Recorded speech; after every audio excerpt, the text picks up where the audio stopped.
সালামু আলাইকুম রহমতুল্লাহ।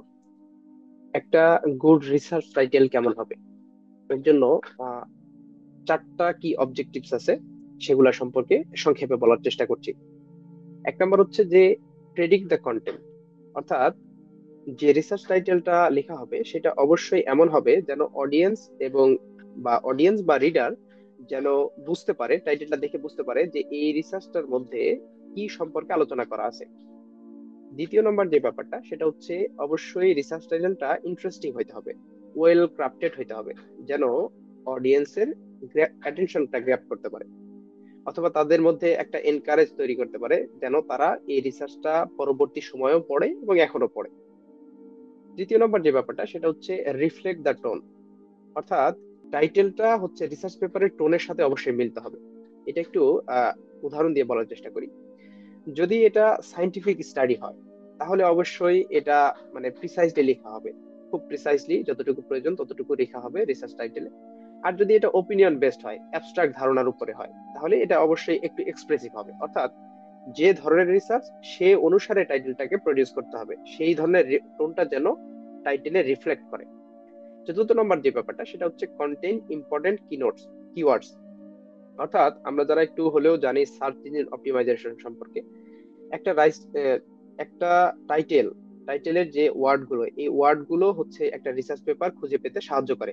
অর্থাৎ যে সম্পর্কে একটা রিসার্চ প্রডিউস করছি সেইটা যেন অবশ্যই সেইটা সংক্রান্ত রিলিভেন্ট কিওয়ার্ড যেন এই রিসার্চ টাইটেলে থাকে, তাহলে মানুষ সহজে এটাকে খুঁজে পাবে। তো এই চারটা যদি অবজেক্টিভস যদি একটা রিসার্চ টাইটেলে থাকে তাহলে আমরা বলতে পারি যে এটা একটা গুড রিসার্চ টাইটেল।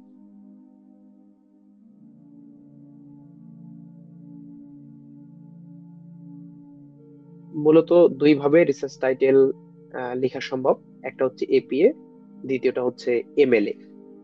এপিএ এর ক্ষেত্রে কিছু বৈশিষ্ট্য আছে যেগুলো আমাদের ফলো করা জরুরি লেখার ক্ষেত্রে।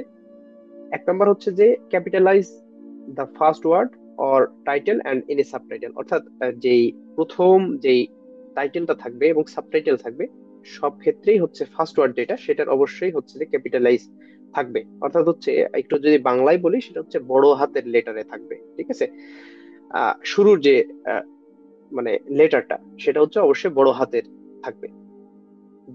দ্বিতীয় নম্বর যে বৈশিষ্ট্য সেটা হচ্ছে capitalise all major words including nouns, verbs, adjectives, adverbs and pronouns, অর্থাৎ একটা টাইটেল এবং সাবটাইটেল পুরোটা মিলিয়ে যতগুলো nouns, verb, adjective, adverb, pronouns এসব যেগুলো থাকবে সেগুলো অবশ্যই হচ্ছে যে তার প্রথম অক্ষরটা অবশ্যই বা প্রথম লেটারটা অবশ্যই বড় হাতের হবে। তৃতীয় নম্বর যে ব্যাপারটা সেটা হচ্ছে যে হাইফেনেটেড ওয়ার্ড যেগুলো থাকবে সেগুলো অবশ্যই বড় হাতের হবে। কেমন বড় হাতের? যে শুরুর যে ওয়ার্ডটা সেটা বড় হাতের হবে, যেমন হচ্ছে সেলফ রিপোর্ট, এখানে সেলফের পরে রিপোর্টের ক্ষেত্রে আরটা কিন্তু ছোট হাতের আমরা করব না।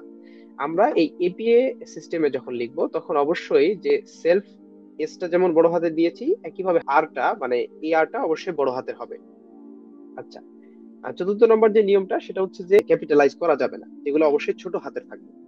এক হচ্ছে যে আর্টিকেলস গুলো, প্রেপোজিশন এবং কোঅর্ডিনেটিং কনজাংশন যেমন হচ্ছে এন্ড, বাট, অর এই বিষয়গুলো সেগুলো হচ্ছে অবশ্যই ক্যাপিটালাইজ করা যাবে না, এগুলো হচ্ছে ছোট হাতের থাকবে।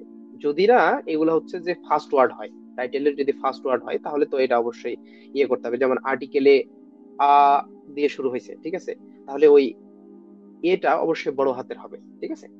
আচ্ছা, দ্বিতীয় যে স্টাইলটা সেটা হচ্ছে এমএলএ বা মডার্ন ল্যাঙ্গুয়েজ অ্যাসোসিয়েশন। এক্ষেত্রে হচ্ছে কিছু বিষয় হচ্ছে ক্যাপিটালাইজ কখনো করা যাবে না। সেটা হলো যে আর্টিকেল, প্রেপোজিশন, কোঅর্ডিনেটিং কনজাংশন আছে এগুলো কখনোই হচ্ছে ক্যাপিটালাইজ করা যাবে না। তাছাড়া অন্য সকল বিষয়গুলো ক্যাপিটালাইজ করা যাবে, সেটা হচ্ছে ফার্স্ট ওয়ার্ড থেকে লাস্ট ওয়ার্ড সবকিছু ক্যাপিটালাইজ করা যাবে।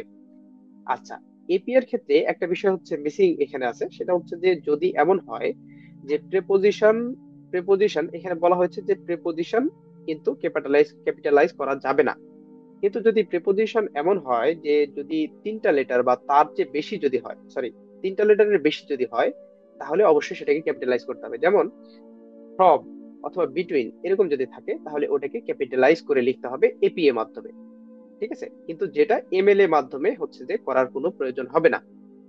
আচ্ছা, আর আমাদের কিছু বিষয় খেয়াল রাখতে হবে, সেটা হচ্ছে যে আমরা রিসার্চ টাইটেলে অবশ্যই ফুল স্টপ এবং সেমিকোলন ইউজ করতে পারবো না। আমি আবার রিপিট করছি, যে আমরা ফুল স্টপ এবং সেমিকোলন ইউজ করতে পারবো না। আমরা ইউজ করতে পারবো হচ্ছে যে কমা এবং হচ্ছে কোলন ইউজ করতে পারবো।